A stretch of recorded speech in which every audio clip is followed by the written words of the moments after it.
this is what I would say is what an uplifting topic, right? I mean, let's talk to the funeral director. Most people don't like seeing me and having conversations with me and coming to where I work, and I promise you, I don't take it personally. You know, it's not something that we all look forward to, but it all happens to all of us, right? We all go through a process where we have to visit the funeral home, and it's never happy situations, happy times. So why do we have to talk about it? So essentially, and this is the other thing I would say, if you want to ask me questions throughout this process, that's fine as well. So this is only as good as the participation is, typically. So certainly after following Dr. Thompson as well. So what we're going to talk about is what you need to know, how funerals are changing, why it matters, and then pre-planning everything as a gift to your family, to your loved ones. I would just kind of say, and without going through, this whole description about me or my family, I'm a fifth-generation funeral director. My great-grandfather came down from Greenfield, Illinois, started a business in Sherman, Texas. My great-grandfather, my grandfather, my father, and myself have all decided to be funeral directors at Dannel Funeral Home in Sherman. And so my big goal and aim in life is just to be of service. It's not to be the biggest or the best. It's just to be of service, to help people go through one of the most difficult parts of life, which is saying goodbye to your loved one. When you're in those situations, you just want somebody that's going to kind of shepherd you through that really dark time. You want somebody that you can trust. Life is stressful enough, losing your health, getting married, losing your spouse or your loved one. You want somebody there that's going to reassure you that everything is going to be okay. We're going to shepherd you through that point in that time in life. That's why we go to church. That's why we read the scriptures. That's why we believe in Jesus Christ. That's why we talk to our clergy, is because we need someone to guide us through these heavy times of life. And when death occurs, it's a scary time. There's not a whole lot of answers there. We're just confronted with our own mortality. So, the three greatest fears of everybody walking into the funeral home is walking into a room full of caskets. I mean, that's pretty unnerving, right, to even think about or to do. Encountering your loved one. When this death has occurred, you've set the appointment. Before you go into the funeral home, you don't know what you're going to walk into. Especially if you've never done it before. I've met with a lot of families that this is their first time of ever having to make arrangements or go through a process like that, and it's later in their lives. And I think that's a blessing that they haven't had to deal with that form of loss until that time. And so when they walk into the funeral home, they're not sure what they're going to walk into. And then the third greatest fear is getting taken to the cleaners by the funeral director. Right? I mean, we're just being honest. These are the three greatest fears of every single person that before they walk through the door of that funeral home. You have these fears, whether it's conscious or subconscious, unconscious, before you even walk in the door. So my goal is to try and allay those fears. So what do you need to know when death occurs? What are the three things that you really need to know? Well, first thing you need to know is who we going to call. Which funeral home are we going to call it? Is it a funeral home that our family has always used? Is it, since we've moved, is it someone that's in the neighborhood? Have we gone on websites and looked at some of these websites of these funeral homes that are out there? Have we gone and visited funeral homes? Have we gone and visited, a place? I think web presence is one thing, but seeing the actual brick and mortar and talking to the people that are there is another. So those are very good things to do before death occurs. Next thing is, what do you want? You want burial? Do you want cremation? I mean, that was so great about what Dr. Thompson was saying is, she's talking about questions to answer before all this happens, while you're healthy, while you're well. You have conversations and you let your loved ones know your feelings about burial or cremation? You know, what is your preference? And then that last big question mark out there is how are you going to pay for everything? Funerals are changing, right? When my great-grandfather or my great-grandfather or my grandfather, or certainly the first part of my dad's career, funerals were pretty standard. You know, most people were buried. You'd go to the funeral home. There was a little section off to the side for the family in the chapel, and it was usually covered by a thin, creepy-looking drape. There was usually organ music playing in the background. I mean, it was a very somber thing. Well, now we talk about things like a celebration of life, and we talk about celebrating the life of the deceased. It's different, you know, as that society has kind of changed that. What's the purpose? Why are we here? Why are we having a service?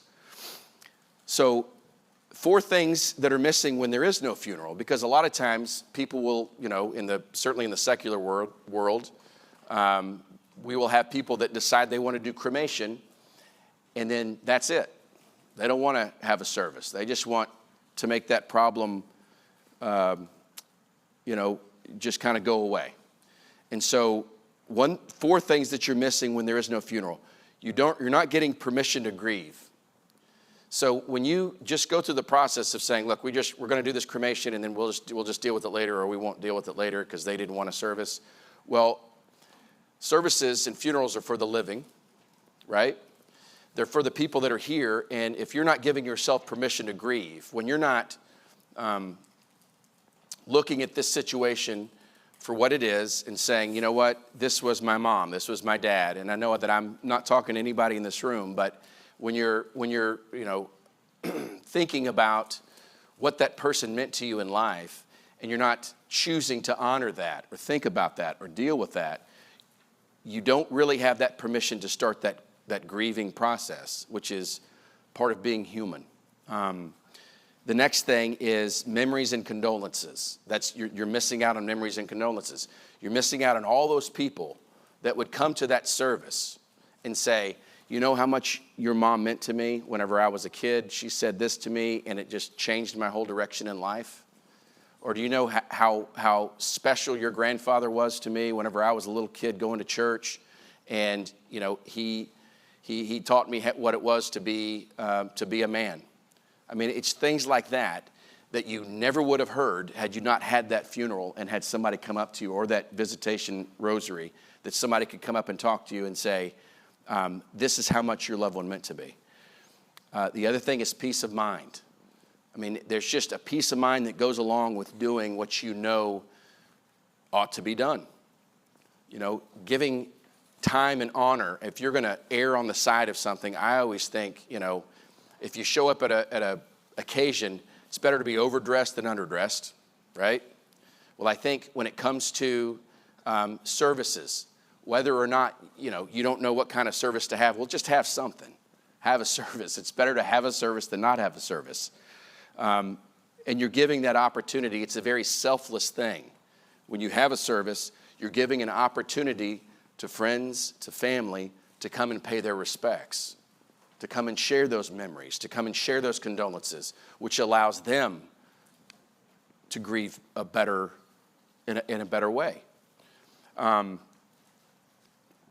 When choosing cremation or burial, it's good to know your options. Did y'all know that you can be cremated and have a full traditional service, have a rosary, have a visitation with the deceased present?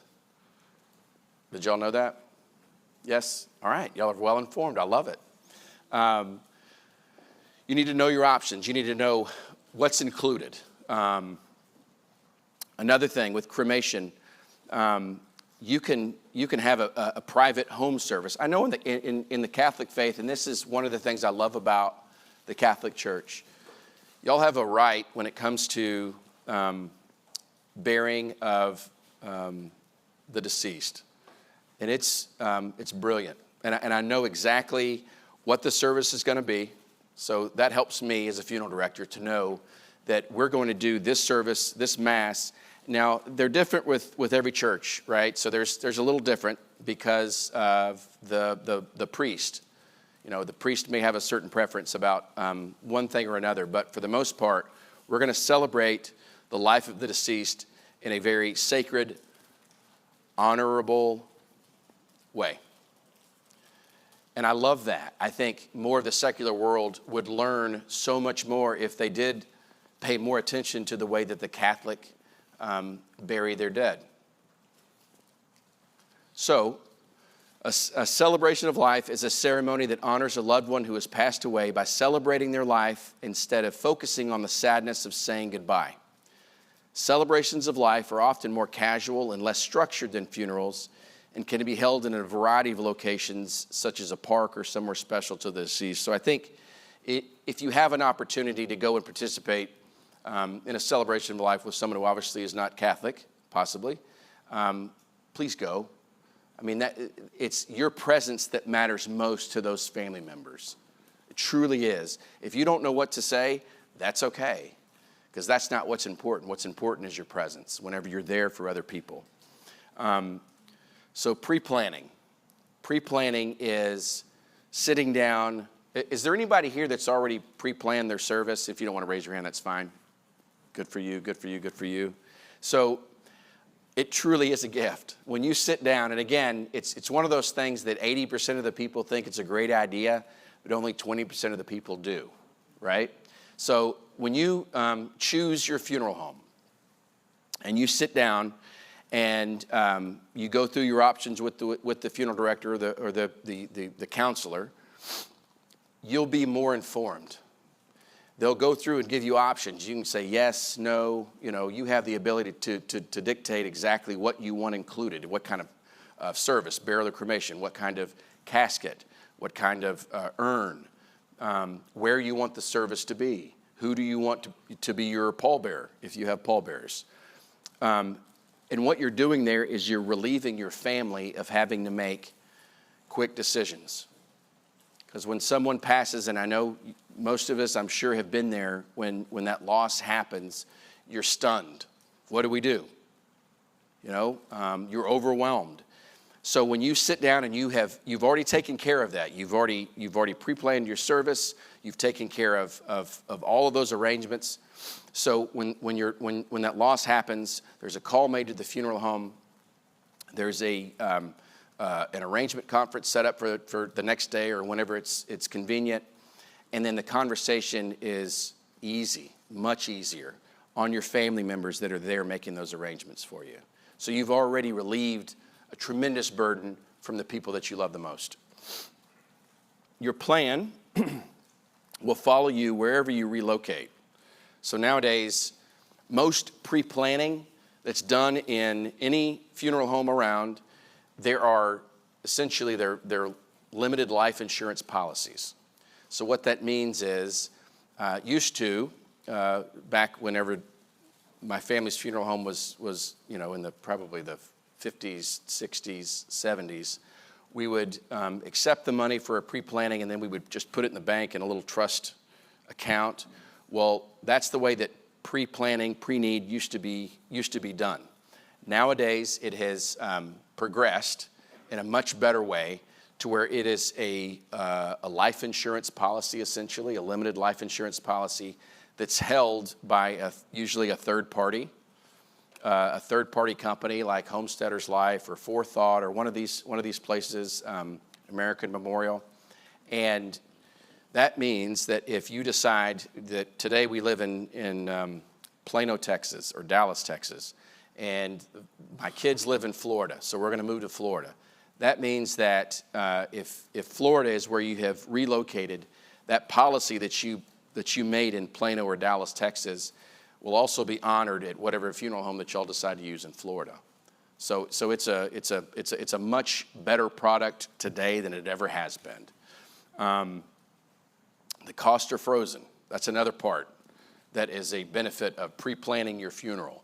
You freeze the cost. So if you sit down and you purchase your funeral today, and it's another 30 years before you exit this life and go on to your reward in heaven, your family will not pay any extra charges. So that's 30 years of the cost of living And you know, Lord, we've seen like 20% cost of living increased, it seems like, in the last 2 years. But if you pre-purchase your funeral, you're not going to have to pay that extra inflation cost. It's frozen. So again, you are helping out your family by doing this. And the most important reason that people prearrange is love. Absolutely. More so than the financial piece, more so than the convenience piece. You're doing it out of love. You're trying to protect your kids, your grandkids, those people that are there to take care of your arrangements after you have gone on. So keep your family from having to make over 150 decisions at the time of need, because it's a lot of decisions. I know if y'all have sat through these arrangements, it's a lot. The main question that families ask themselves is, did I do the right thing, right? If there's no plan in place and your loved one passes, these are two questions that every person that asks themselves. Did I do the right thing? And did I do what my loved one wanted me to do? Those are big questions. You can take care of that just by prearranging everything. Write it down.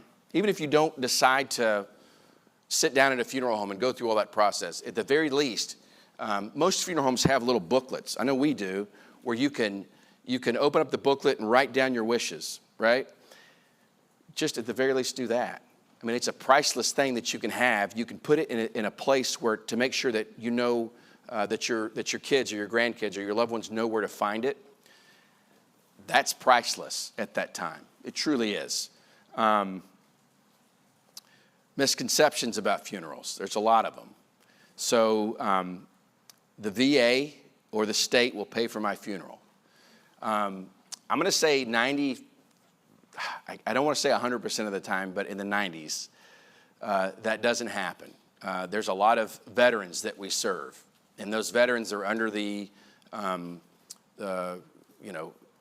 somewhere they picked up the idea that the VA is going to pay for everything when they die.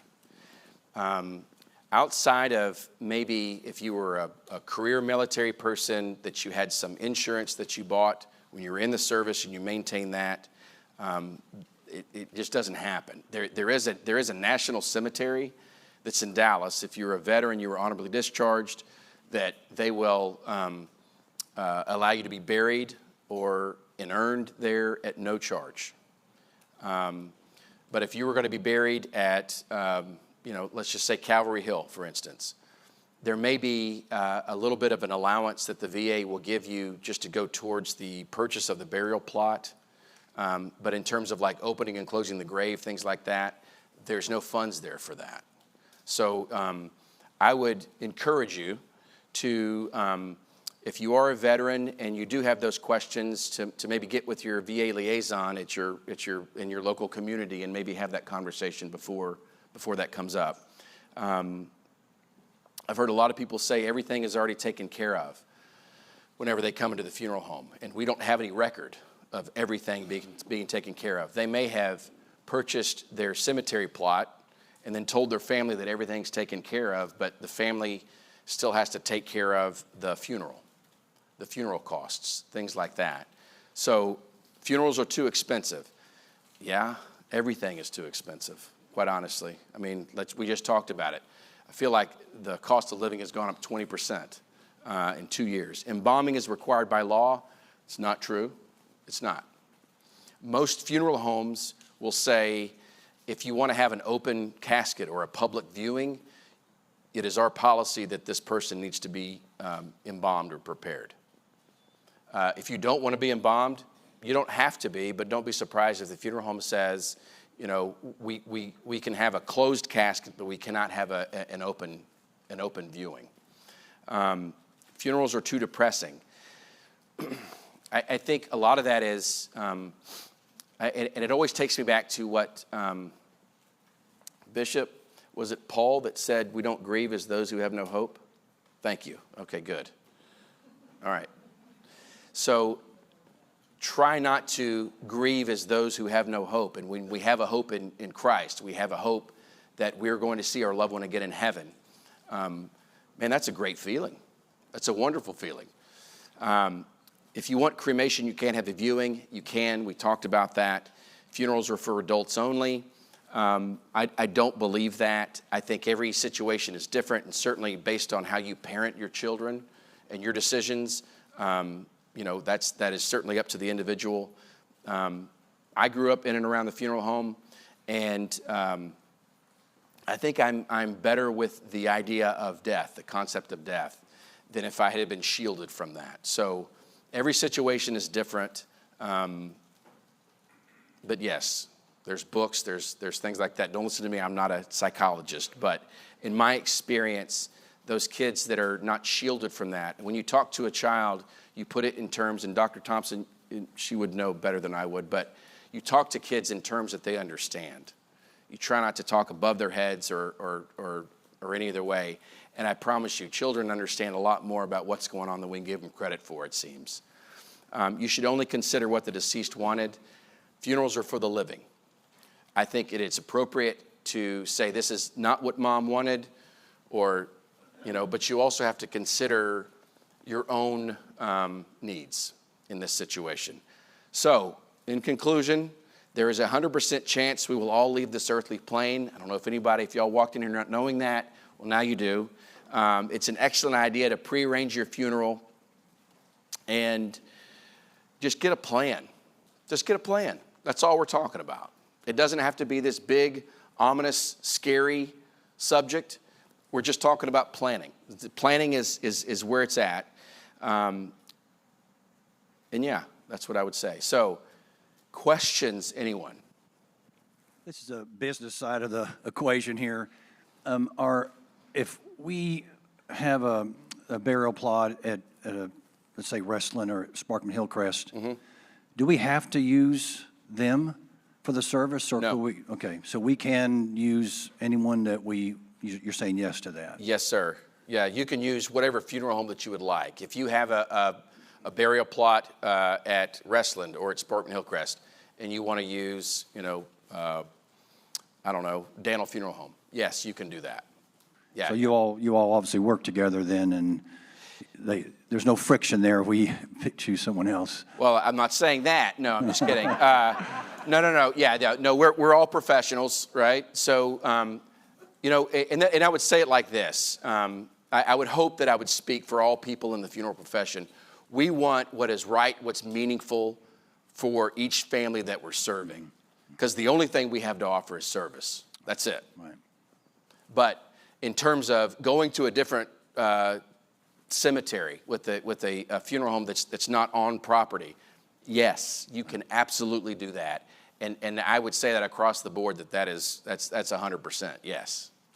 I bring it up to you because when my dad died, this is a bad example. You're okay. Not your bit. I can handle it. Not your side of the family, but another place here in Dallas. My dad died, so my mom and I went to the funeral home, and the director asked my mom, certain questions, and my mom made her decision. And then the person said, well, was your husband a fisherman? Yes, he fished. Well, did he hunt? Occasionally. So this person automatically brings this notebook out, opens up the notebook and shows my mom, well, if you want to put a fishing pole next to the casket or a tackle box or your husband's fishing shirt, here's a package that you could participate in if you wish to. And I saw her getting very upset, and I said, look, this is the end of the conversation.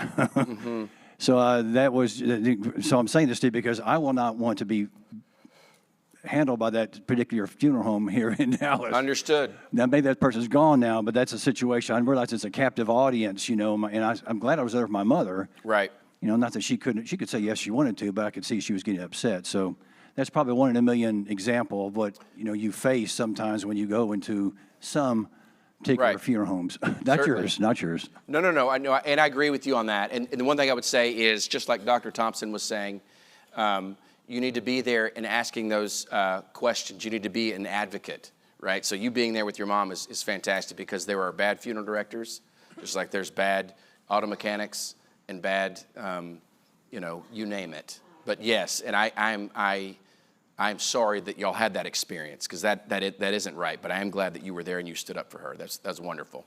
Charles? Yes. Charles, thank you for being here. Could you share the story you talked about with regards to the family where they went up to Washington, D.C., and the daughter took care of all the arrangements? I don't know if you remember the story. It was during COVID, and it was a question of Catholic, non-Catholic. It addressed something Bishop Kelly talked about. The parents went up to Washington, D.C. to look after their son, and the mother died. And the dad stayed up in Washington, D.C., and the mother came back for the funeral, and the daughter didn't plan a Catholic funeral because she wasn't Catholic. Okay. So we're talking about pre-planning. I'm just saying maybe it's you Yeah, have no, lots no, of no. stories, but my point is Yeah. is that it emphasizes what you want to do is most important. So, and the dad came back and said, "Why did you not have a funeral?"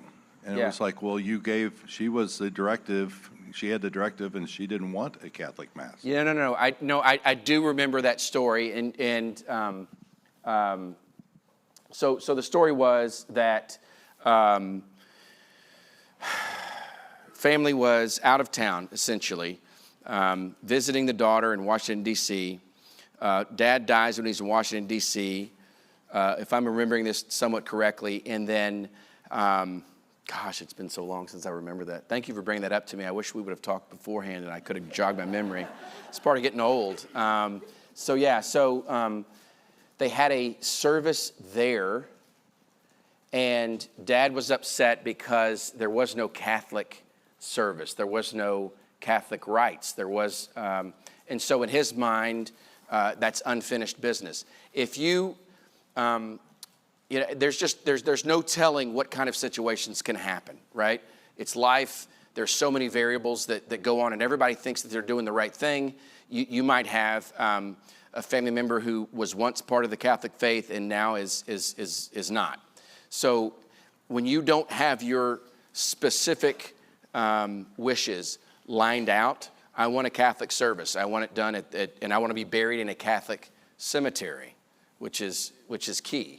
I have 1 minute. There's a lot that can go south on that. And so I would just sincerely encourage you to start that process of sitting down and talking with your family exactly what you want to have done. Charles, this will be our last question. Yes. Hi. So I definitely want to do the pre-planning, even though I might die in like 40 or 50 years. Right. I want to be buried in the Calvary Hill, guess where my grandparents are. But I was interested in your product of the insurance, but should I grab my plot before they run out near my grandparents? But at the same time, there's so many variables, right? What if I don't die in Texas and this? So I'm kind of torn. Is there a way to kind of maintain flexibility but still like grab my spot? Yes. So this is one thing I would say. And Calvary Hill belongs to a network, right? They're owned by Dignity Memorial.